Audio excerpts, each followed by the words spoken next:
A adubação, ela é apenas um fator de produção, ou seja, ela é um daqueles que condizem a uma resposta que pode ser dada por aquela planta. Mas outros fatores eles também são necessários. O fator clima, que nós não conseguimos controlar, o manejo que você faz de pragas, doenças, etc. E também o processo da cultivar, né? O seu potencial produtivo. Quanto que ela está produzindo, quanto que ela pode produzir, aí no caso, no seu máximo. Então, existe muito este processo aí para que a gente não possa confundir. Até o ponto que o empresário está disposto a investir. Isso também é necessário. Uma vez que as expectativas de produtividade realistas é prejuízo na certa. Coloque-se muito adubo para que possa produzir-se mais. Então, isso é um fator que pode acontecer até certo ponto. A partir de outro ponto, isso daí já é um prejuízo na certa. Principalmente quando aquela planta ela não consegue expressar e não é uma planta expressiva em termo geral. E, claro, as leis biológicas, como nós falamos de clima, umidade e tudo mais, precisam ser atendidas para que essa resposta ela possa ser ainda melhor. Umas etapas de adubação. A primeira aí, então, é a corretiva, realizada com calagem, que é a aplicação de calcário, gessagem, a aplicação de gesso, e adubação corretiva nutricional do solo, para matar a fome do solo e colocar o solo nos teores ideais, adequados. Aí você vem então com a adubação de acordo com a necessidade da cultura. Em pré-semeadura, em plantio, no suco de plantio, na cobertura ou mesmo foliar. Então vamos ver cada um desses aí. Então, a adubação de pré-plantio seria o quê?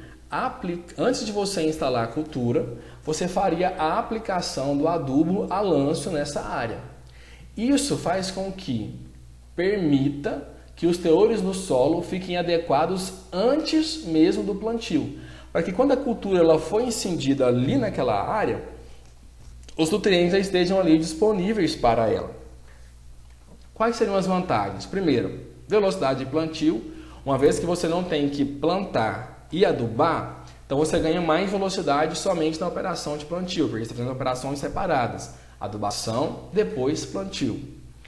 Outro processo aqui, uniformidade de adubação, ou seja, está sendo aplicado uniformemente em toda a área. Então, independentemente onde a plantadeira vai colocar a linha ali, basicamente é para ser uma adubação homogênea, além de não utilizar o revolvimento do solo. Então, essas seriam algumas vantagens relacionadas a isso daí.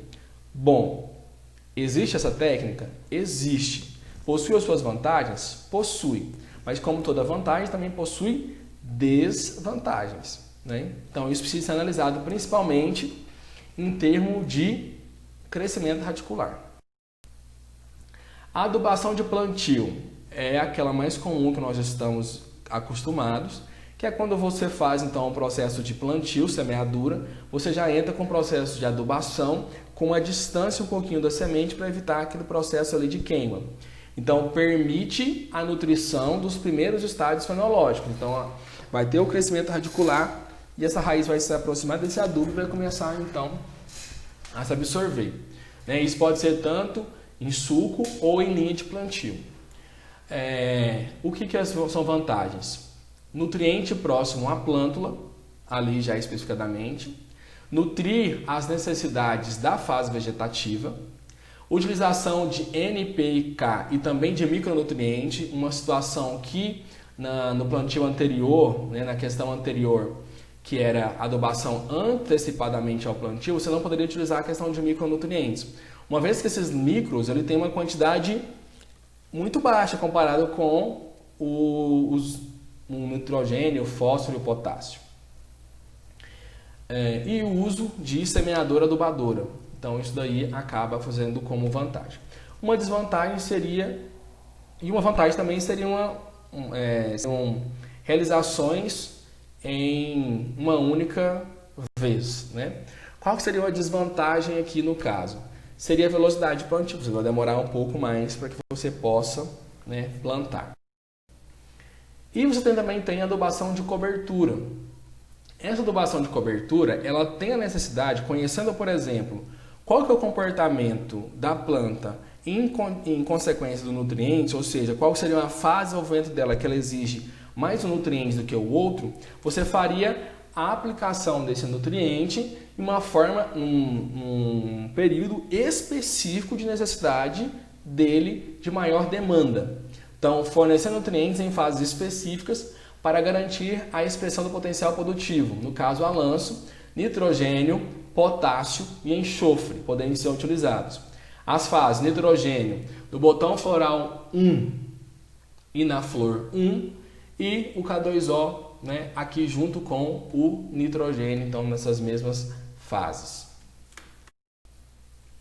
E também na forma foliar, que é uma técnica imediatista, uma vez que consiste em você fazer a aplicação naquele exato momento, né? Então você acaba fazendo uma absorção mais, necessidade de absorção mais rápida, feita através de pulverização. O nutriente ele é solúvel, né? Ele assim aplicado sobre a planta, e a absorção via estômago ou via solo, que consequentemente vai direto para como se fosse a corrente sanguínea aí da planta especificamente falando.